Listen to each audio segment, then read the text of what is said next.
तो चलिए शुरू करते हैं आज की वीडियो। देखिए आज की वीडियो में हम लोग क्या पढ़ने वाले हैं, अंकों तथा उनसे संबंधों के आधार पर प्रश्न।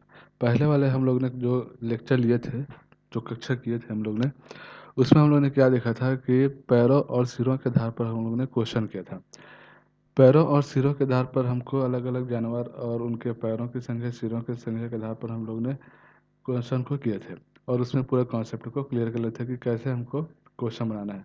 अगर कोई, जैसे कि हमको क्वेश्चन करना रहता है, जैसे कि अंकों या पैरों वाला जो भी कॉन्सेप्ट हमको दिया रहता है, उसकी संख्या अगर निकालनी रहती है तो हमको उसका बेसिक चीज़ पता होना चाहिए कि मतलब उसकी मूल जो संख्या हो, मतलब मूल जो उसका बेसिक जो है आखिर है क्या चीज़। ठीक है, तो इस जो लेक्चर में हम लोग क्या करेंगे, अंकों तथा उनके संबंधों पर जो भी प्रश्न रहेगा उसको हम लोग बेसिक से शुरू करेंगे। ठीक है, बेसिक क्या हो सकता है, ठीक है, उसको हम लोग देखेंगे।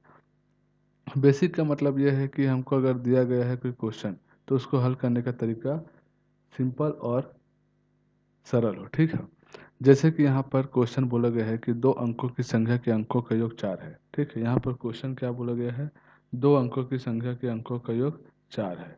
ठीक, तथा उनके अंकों को उलट कर बनाई गई संख्या 18 से कम है। दो अंकों की संख्या के अंकों का योग 4 है तथा अंकों को उलट कर बनाई गई संख्या से 18 कम है। जब हम उस अंकों को उलट देते हैं, ठीक है, तो उससे क्या हो जाती है, जो मेन संख्या रहती है, जो मूल संख्या रहती है, वो 18 कम हो जाती है। तो उनकी संख्या ज्ञात करना है। मान लो बात यहाँ पर बोला क्या है कि दो अंकों की संख्या, मान लो बात एक्स और वाई हम लोग लेते हैं, तो एक्स प्लस वाई लेकर जब हम इसको शुरू करते हैं तो इनके दो संख्या के अंकों का जो क्या हो जाता है, एक्स प्लस वाई। अब यहाँ पर देखते हैं मूल संख्या होता क्या है। इस तरह का अगर कोई क्वेश्चन आ रहा है, ठीक है, इस तरह का अगर कोई क्वेश्चन आ रहा है तो हमको ये देखना पड़ेगा कि आखिर इस क्वेश्चन में हमको बनाना क्या है। ठीक है, अब दो अंकों की संख्या 4 है, मतलब क्या हो सकता है, संख्या दो दो भी हो सकता है, तीन एक भी हो सकता है, या एक तीन भी हो सकता है। ऐसा टाइप से एक्स और वाई की वैल्यू निकल सकती है। लेकिन उससे हमको जो संख्या निकलनी है, जो उनका अंकों का योग निकलना है, वो हमको समझ नहीं आने वाला है। ठीक है, कि कैसे निकालेंगे, तो उसकी मूल संख्या को हम देखते हैं कि उसकी मूल संख्या की है क्या चीज़। मूल संख्या का मतलब होता है कि जब हम शुरुआत करते हैं इकाई से और जहाँ पर हमारा अंक खत्म होता है, जैसे कि इसमें एक इकाई से शुरू हुआ है और एक दहाई से शुरू हुआ है। ठीक है, तो इकाई के अंकों को अगर हम y मान ले और दहाई के अंकों को अगर x मान ले, तो इकाई हमेशा x से मल्टीप्लाई होता है और दहाई हमेशा 10 से। ठीक है, 10 से मल्टीपल होता है। तो इकाई के लिए एक के लिए मल्टीपल होता है और दहाई हमेशा 10 से मल्टीपल होता है। तो यही हमारा क्या हो जाएगा, 10x प्लस वाई हमारा क्या हो जाएगा, मूल संख्या हो जाएगा। ठीक है, 10x प्लस वाई हमारा मूल संख्या हो जाएगा। अब मूल संख्या हमको मिल गया 10x प्लस वाई। अब इनकी जो संख्या है, इनकी संख्या मतलब संख्या नहीं, इसके अंकों को, जैसे कि यहाँ पर अंक आया है x प्लस वाई, दो दो संख्या मतलब दो अंकों की संख्या हमको क्या मिला, 4 मिला। दो अंक क्या कौन कौन सा है, x और y है। अब दो इन जो अंकों को हमको क्या करना है, उलट देना है। इनके अंकों को क्या कर देना है, उलट देना है। तो y जो है दाहिने की तरफ चला जाएगा और x जो है इकाई की तरफ चला जाएगा। अब इसको उलट देने पर जो हमारी जो संख्या थी, मतलब जो मूल संख्या थी 10x प्लस वाई, इसमें क्या हो जाता है, 18 कम हो जाता है। ठीक है, तो क्या हो जाएगा, यहाँ पर 10, यहाँ पर 10x प्लस वाई माइनस 18 बराबर 10y प्लस एक्स। अब इसको हल करेंगे तो 10x, तो x वाला इधर इधर ट्रांसफ़र हो जाएगा और y वाला भी ट्रांसफ़र हो जाएगा। ठीक है, और ये जो 18 है इधर ट्रांसफ़र हो जाएगा। ठीक है, तो 18 जो प्लस था, जो माइनस था वो प्लस हो जाएगा और प्लस वाला जो माइनस हो जाएगा। तो इसको क्या लिख सकते हैं, 9x, और इसको क्या लिख सकते हैं, माइनस 9y। ठीक है, 18, फिर इसको हल करेंगे तो x माइनस वाई बराबर 18/9। तो x माइनस वाई बराबर 2। तो ये हमारा समीकरण 2 निकल कर आया। समीकरण पहला क्या था, x प्लस वाई। अब इसको हल करते हैं, x प्लस वाई बराबर 4 और x माइनस वाई बराबर 2। ठीक है, अब इसमें हम लोग क्या करते हैं, यहाँ पर प्लस और माइनस है तो ये दोनों पोर्शन कट जाएगा। ठीक है, वाई वाला जो पोर्शन है वो कट जाएगा। यहाँ पर बचा क्या, 2x। ठीक, यहाँ पर कितना हुआ, 6। तो x बराबर कितना हो जाएगा, 6/2। ठीक, तो x की वैल्यू कितनी हो जाएगी, 3।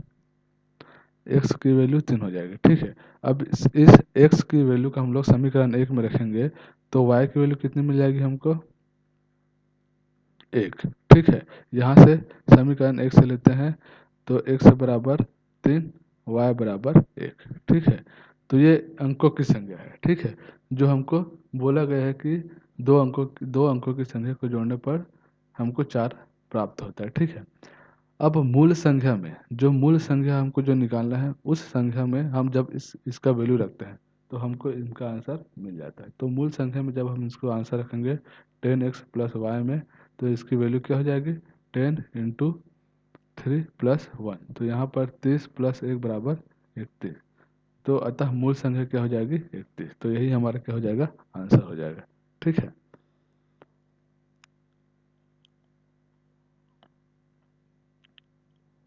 तो इस तरीके से हम लोग बना सकते हैं।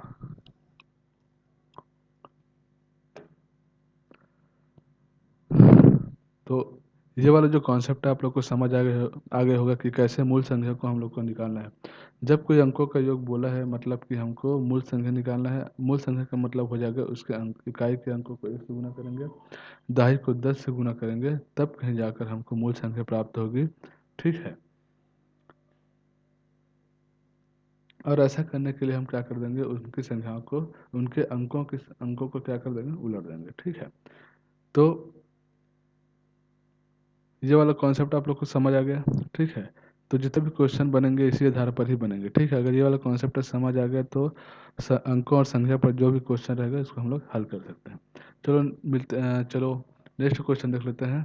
नेक्स्ट क्वेश्चन क्या बोला है, नेक्स्ट क्वेश्चन ये बोला है कि किसी संख्या के 40% में से, किसी संख्या है उसके 40% में से 15 घटाने पर 25 प्राप्त होता है। ठीक है, क्या बोला है कि कोई संख्या दिया है, मान लो बात कोई संख्या है, हम लोग क्या लेते हैं, एक से कोई संख्या है। अब इसमें 40%, इसका अगर हम लोग 40% निकालते हैं और उस 40% में अगर हम लोग 15 घटा देते हैं तो टोटल हमको कितना प्राप्त होता है, 25। ठीक है, तो सीधी सी बात है, ये बहुत ही सिंपल है। इसको हम लोग ऐसे ही हल कर सकते हैं कि संख्या क्या होगी, तो संख्या का जो वैल्यू रहेगा वो x के रूप में आएगा। तो इतनी संख्या रहेगी, जब हम ऐसा 40% में 15 घटाएंगे तो 25 प्राप्त होगा। तो हमको मेन जो संख्या है उसको निकालना है। तो क्या बोला है, कोई संख्या x है, कोई संख्या x है जिसमें 40% में से उनका अगर हम लोग 40% निकालते हैं और उस 40% में अगर हम लोग 15 घटा देते हैं तो हमको क्या मिलता है, 25 प्राप्त होता है। तो चलिए इसको हल कर लेते हैं। तो यहाँ पर एक शून्य, यहाँ पर एक शून्य कट गया। ठीक है, तो यहाँ पर बचा कितना, 4/10। यहाँ पर कितना बचा, 15 बराबर 25। फिर 15 को इधर ले जाते हैं तो ये कितना हो जाएगा, 25 प्लस 15। ठीक है, अब इसको 2 से काट देते हैं 2 बार, इसमें काट देते हैं 5 बार, तो 2x/5। ठीक है, ये हो जाएगा 40, ये हो जाएगा 2x इंटू 5। तो ये कितना हो जाएगा, 4×5 = 20। तो x की वैल्यू कितना हो जाएगा, 100। ठीक है, तो अतः वह संख्या क्या है, 100 है। 100 में अगर हम लोग 40% और 15 घटाने पर हमको 25 प्राप्त होगा। ठीक है, तो इस तरीके से हम लोग क्वेश्चन को हल करेंगे। ठीक, तो आई होप ये वीडियो आप लोग को अच्छी लगी होगी। मिलते हैं नेक्स्ट वीडियो में। जय हिंद।